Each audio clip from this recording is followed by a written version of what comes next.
ngarangi makawai na ngasi shu ay na poray time and work kumain ng hodkani sina topa model amani hariba question ji SSC GD 2022 da hangraba question ni kumain ng hodkadagi haibadu ay hairake ko ako'y A kawa misa amaga, B kawa misa amaga, C kawa misa amaga na tabak suba matamda numitra unisangyaw.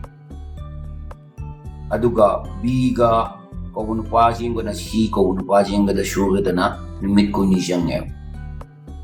So, adu A matanda na suta ragadi numit kya nisang da kina hangga question ko. Hai ko question ji. Siya exam line na koy siya adum matangi lakadrba 2025 tasu A haibijai B haibijai chawba haibijai tomba haibijai madudina koina utilization tawrakanda kokto thadarkanda kuningdo haiba formula chi koi holase yengobo holase di masaigi ahanbada tigi anisi into tawbiro akhangba nisi moi ahumna suba A B C da shubada changba matamduga B ga changba matamduga ani ahamba into tawro lai 16 into 20 aduga khangiba ani si khaidokna ro minus tawro si minus tawro ahamba dana mataktana into tawra thamo makha gi stan minus tawra thamo sigi logic chinu sijino aduita di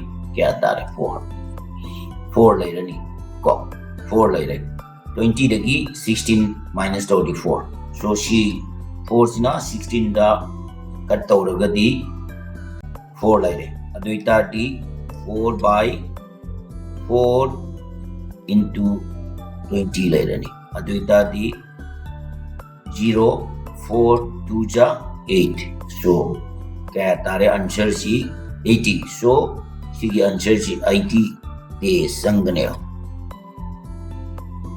80 days sangane aduduna 80 days sangani so siga chap manaba question 2022 gi SSC GD da hangiba question do ai hojiki aroi bada ai hapake na koi comparison tawraga kaya tagi hai buduna koi check to